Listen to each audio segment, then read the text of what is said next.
মনে করা যাক একটি সুষম তড়িৎ ক্ষেত্র আছে। সেই সুষম তড়িৎ ক্ষেত্রে একটি আহিত কণা আছে। এখানে আমাদের এই যে প্লেট, উপরে একটি প্লেট আছে, এই প্লেট একটি, এবং নিচে একটি প্লেট আছে। এই দুটি প্লেটের উপরের প্লেটে প্লাস কিউ পরিমাণ আধান রাখা হয়েছে, আর নিচের প্লেটে মাইনাস কিউ পরিমাণ আধান রাখা হয়েছে। তাহলে প্লাস কিউ আধান এবং এই মাইনাস কিউ আধান প্লেটে সুষমভাবে যদি বণ্টিত হয়, তাহলে তাদের মধ্যবর্তী যে অঞ্চল, সেই অঞ্চলে একটি তড়িৎ ক্ষেত্র কাজ করবে, এবং তড়িৎ ক্ষেত্রের অভিমুখ যেটা হবে সেটা হবে পজিটিভ থেকে নেগেটিভের দিকে। এই যে ছোট ছোট ভেক্টর তিনটে আমি এখানে রেখেছি, এটা সূচিত করছে যে এই যে দুটি প্লেটের মধ্যবর্তী অঞ্চল, সেই অঞ্চলটিতে একটি সুষম তড়িৎ ক্ষেত্র আছে, এবং সেই সুষম তড়িৎ ক্ষেত্রের যেটা মান সেটা আমরা এখানে ধরে নিচ্ছি ই। তাহলে মনে করি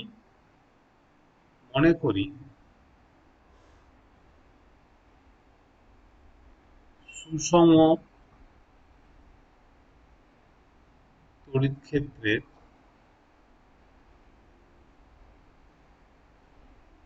তড়িৎ ক্ষেত্র প্রাবল্য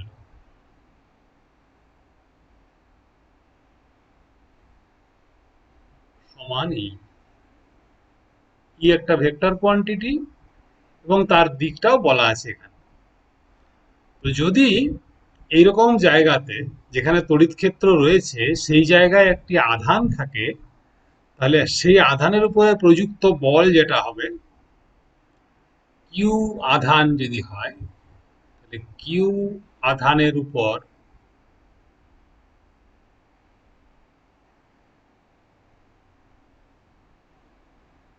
প্রযুক্ত বল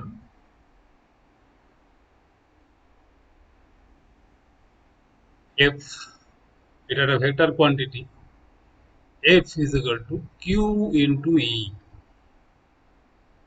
যেদিকে ফিল্ড থাকে, ভেক্টর যেদিকে ক্রিয়া করে ফিল্ডের ভেক্টরটা, সেই দিকেই বল ক্রিয়াশীল হয়। অর্থাৎ এই যে বস্তুটি, অর্থাৎ এই যে কিউ আধানযুক্ত একটি আহিত কণা, যে মুহূর্তে এই ফিল্ডের রিজিয়ন, অর্থাৎ যে অঞ্চলে ফিল্ড ক্রিয়াশীল, সেই জায়গায় প্রবেশ করবে, সেই জায়গাতে এর উপর একটি বল ক্রিয়াশীল হবে, এবং এই বলটি ক্রিয়া হবে কোন দিকে? না, নিচের দিকে।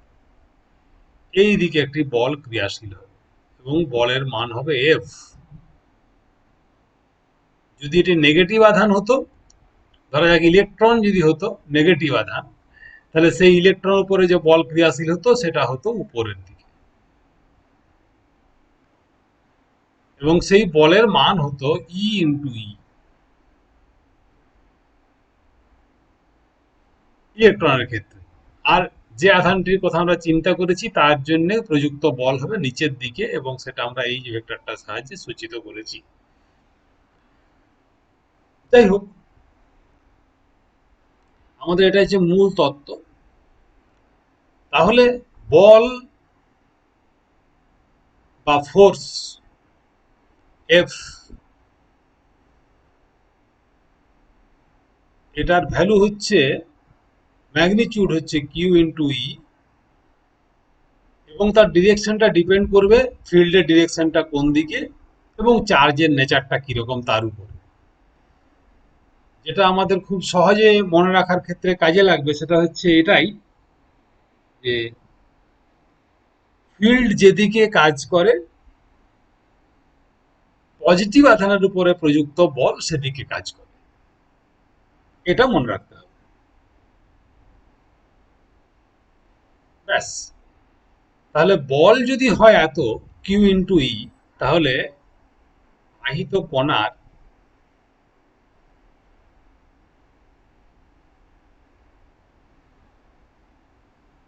ভর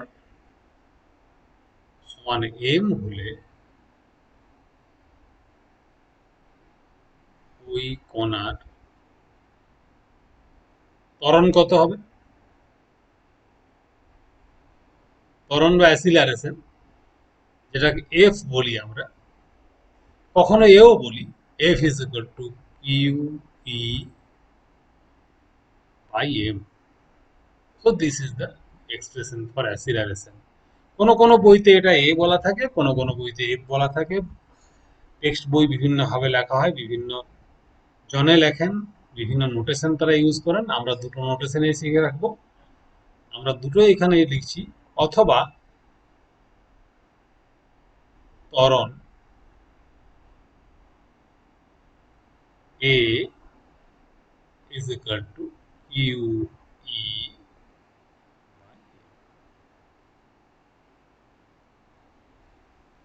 মূল তত্ত্ব এইটুকুই, এর বেশি নয়। এর উপরে ভিত্তি করে কিছু অঙ্ক হয়, অঙ্কগুলো তো শেখানোর জন্যই তত্ত্বটা শেখানো। আমরা একটা অঙ্ক করে দেখি অঙ্কটা কেমন থাকে। খুব সহজ একটা অঙ্ক দিচ্ছি।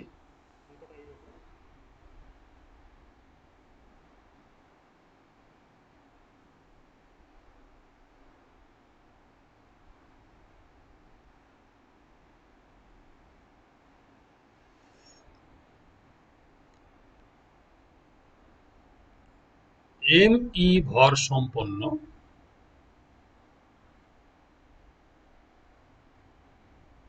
একটি ইলেকট্রন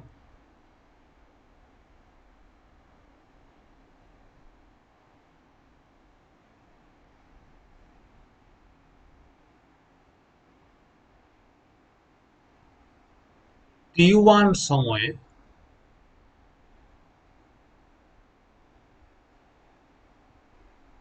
একটি সুষম তড়িৎ ক্ষেত্রে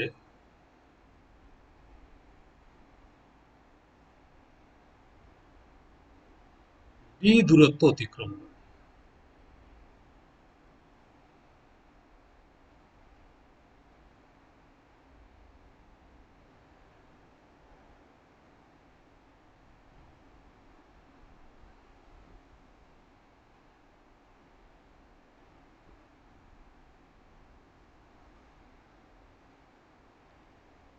এম পি ভর সম্পন্ন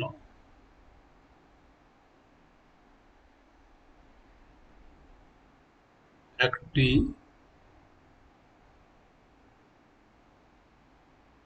প্রোটন ওই ক্ষেত্রে t2 সময় দূরত্বে, t2 সময় t2 সময়ে ওই একই দূরত্ব অতিক্রম করে।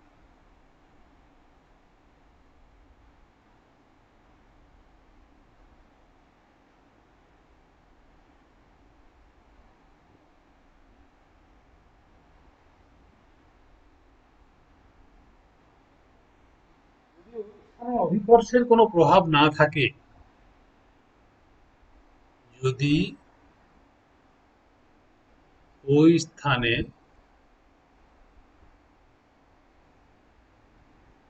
অভিকর্ষের কোনো প্রভাব না থাকে, তবে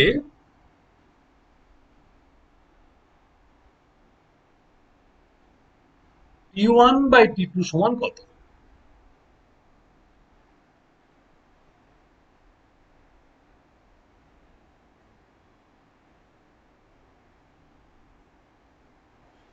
আমরা ধরে নিচ্ছি একটা ইলেকট্রিক ফিল্ড আছে, আগে যেরকম আলোচনা করছিলাম, এটা পজিটিভ প্রান্ত, আর এটা নেগেটিভ একটা প্লেট। একটাই দুটো প্লেট দিয়ে একটা ইলেকট্রিক ফিল্ড তৈরি করেছি। এই যে রিজিয়নটা আছে, এই রিজিয়নটাতে ইলেকট্রিক ফিল্ডের দিকটা হচ্ছে এই। এখানে যদি একটা ইলেকট্রন থাকে,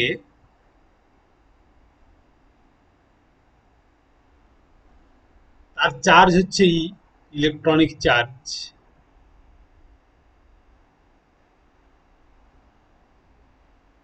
ই, তাহলে এই ফিল্ডে ইলেকট্রন যদি থাকে, ইলেকট্রনের উপর প্রযুক্ত বল হবে, এই যে ইলেকট্রন আছে, ইলেকট্রন তার উপরে প্রযুক্ত বলের দিকটা হবে এই দিকে। এবং আগের যে আমরা থিওরি আলোচনা করলাম সেখান থেকে আমরা বলতে পারি force acting on the electron F is equal to E into E. তো যদি এই দূরত্বটা ডি হয়, ইলেকট্রনটা যদি এই জায়গা থেকে যাত্রা শুরু করে, ইলেকট্রনটা এখানে এই এই রেখা বরাবর যাবে, বুঝতেই পারছো। ইলেকট্রনটা এই জায়গা থেকে স্টার্ট করছে, ধরা যাক এ পয়েন্ট থেকে ইলেকট্রন স্টার্ট করলো, ইলেকট্রন বি পয়েন্টে গিয়ে পৌঁছাবে, এ বি দূরত্ব, বি সেই ডি দূরত্ব অতিক্রম করতে সময় নেবে, সেটা বার করব। তাহলে আমরা লিখতে পারি এখানে ইলেকট্রনের উপর প্রযুক্ত বল, ইলেকট্রনের উপর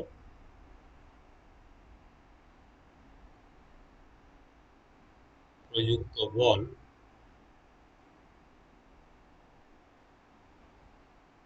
F is equal to E, ইলেকট্রনের ত্বরণ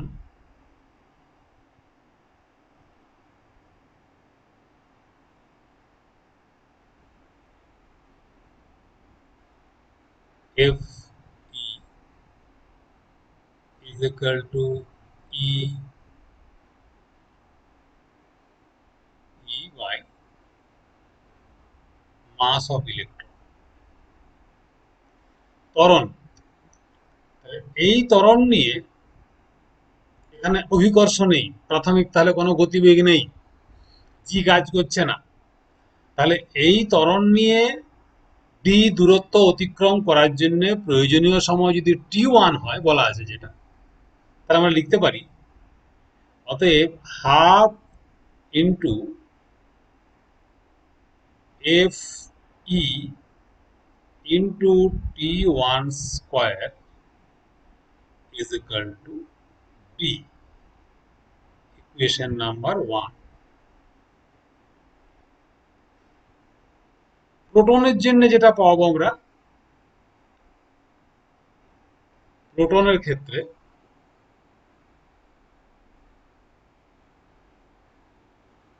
বুঝতেই পারছো প্রোটনটার উপরে প্রযুক্ত বল এই দিকেই হবে, কারণ প্রোটনের আধানটা পজিটিভ। প্রোটনের ক্ষেত্রে প্রযুক্ত বল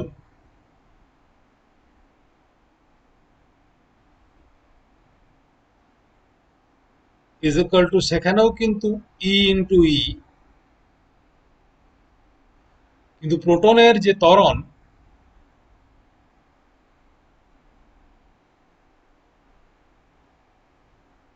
সেটা আমরা প্রকাশ করব F of proton is equal to E E by mass of proton, MP বলা আছে, এমপি ভর সম্পন্ন একটি প্রোটন, ওই ক্ষেত্রে T2 সময় ওই একই দূরত্ব অতিক্রম। তাহলে প্রোটনের ক্ষেত্রে, প্রোটনের ক্ষেত্রে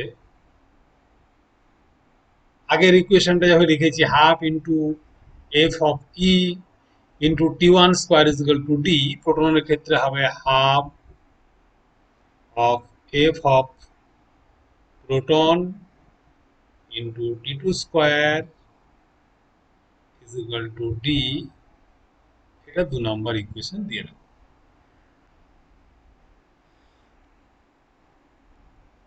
এবারে কিছু না, দুটো ইকুয়েশনকে ইকুয়েট করে দিলেই আমরা এটা পার করতে পারবো। তাহলে লিখতে পারি অতএব ডি সমান half of F of E into T1 square is equal to half of f of p into T2 square, that implies f এর মানটা লিখো, E E by M E half half কেটে যাবে into T1 square is equal to EE by MP into T2 square. That implies T1 by T2 our whole square is equal to ME by MP. That implies T1 by T2 is equal to root under ME by sorry এই জায়গাতে T1 square by T2 square T1 square by T2 square T1 by 2 উপরে ME ঠিকই আছে ME উপরে হবে ঠিক আছে ME by MP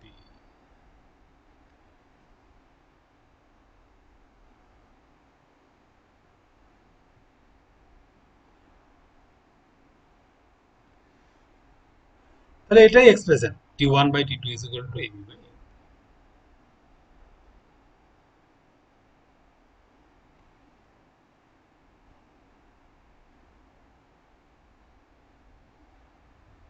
একটি ছোট্ট আলোচনা করে রাখি পরের অঙ্কে এই আলোচনা কাজে লাগবে আমাদের তো যখন ধরো বলা হচ্ছে মনে রাখতে হবে যেদিকে ফিল্ড সেই দিকে ফোর্স সেই দিকে ত্বরণ এটা যদি পজিটিভ প্লেট হয় এটা যদি নেগেটিভ প্লেট হয় তাহলে ফিল্ডের ডিরেকশনটা এইদিকে হবে আমি লিখছি আবার চার্জ যদি পজিটিভ হয় তাহলে পজিটিভ চার্জের উপরে ফোর্সের ডিরেকশনটা সেম ডিরেকশন হবে এবং ফোর্স যেদিকে হবে অ্যাসিলারেশনটা সেই ডিরেকশন হবে এগুলো হচ্ছে ডিরেকশনের ব্যাপার যদি ইলেকট্রন হয় নেগেটিভ চার্জ হয় তাহলে ফোর্সের ডিরেকশনটা বদলে যাবে এবং ফোর্সের ডিরেকশনটা যদি বদলে যায় তাহলে অ্যাসিলারেশনের ডিরেকশনটাও বদলে যাবে এটা এফ বা এ যেটা খুশি লিখতে পারি বিভিন্ন বইয়ে বিভিন্ন নোটেশন থাকে তোমাদের অনেকগুলো বইই করতে হবে বিভিন্ন বইয়ের থেকে কোশ্চেন ব্যাংকের থেকে বিভিন্ন প্রশ্নমালা থেকে কোশ্চেন করতে হবে ন্যাচারালি সমস্ত রকম নোটেশনের সঙ্গে পরিচয় থাকাটা সুবিধাজনক হবে তোমাদের পক্ষে এখন ধরা যাক একটা যেটা বলছিলাম একটা পার্টিকেলকে এইরকম করে ঢুকিয়ে দেওয়া হলো অর্থাৎ যখন ঢুকছে এই রিজিয়নটাতে তখন তার এইদিকে ভেলোসিটি আছে এইদিকে যে ভেলোসিটি আছে সেই ভেলোসিটিটা ইনিশিয়াল ভেলোসিটি vx ধরা যাক এক্স ডাইরেকশনে এটা ধরা যাক এক্স ডাইরেকশন আর এটা হচ্ছে ওয়াই ডাইরেকশন বুঝতেই পারছো যে যখনই এই রিজিয়নটার মধ্যে সে প্রবেশ করলো এই রিজিয়নে প্রবেশ করার পরে তার vx ডাইরেকশনে একটা ভেলোসিটি আগের থেকে ছিল আর ওয়াই ডাইরেকশনে তার একটা অ্যাসিলারেশন স্টার্ট করলো যেই অ্যাসিলারেশনটা স্টার্ট করবে ওয়াই ডাইরেকশনে একটা ভেলোসিটি তার তৈরি হবে তার মানে কি যদি পজিটিভ পার্টিকেলটা হয় তাহলে পজিটিভ পার্টিকেলটার কিরকম হবে না পজিটিভ পার্টিকেলটা এই রিজিয়নটাতে প্রবেশ করার সঙ্গে সঙ্গে তার দুটো ভেলোসিটি পাওয়া যাবে একটা ভেলোসিটি হবে vx ডাইরেকশনে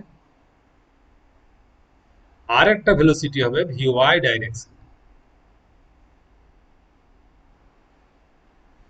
দুটো ভেলোসিটি যেহেতু পারপেন্ডিকুলার টু ইচ আদার পরস্পরের সঙ্গে সমকোণে থাকে তার জন্য ভেলোসিটির একটা আমরা পাবো রেজাল্টেন্ট এবং প্রজেক্টাইলের মোশন যেরকম হয় সেই রকম একটা মোশন নিয়ে এই পার্টিকেলটা মুভ এবং আলটিমেটলি এইখানে নিচের প্লেটটাকে হিট করবে ঠিক আছে এরপরে আমরা একটা অন্য প্রবলেম দিচ্ছি যে প্রবলেমটা আমাদের এই যে যেটা শেষে আলোচনা করলাম সেটা নিয়ে আছে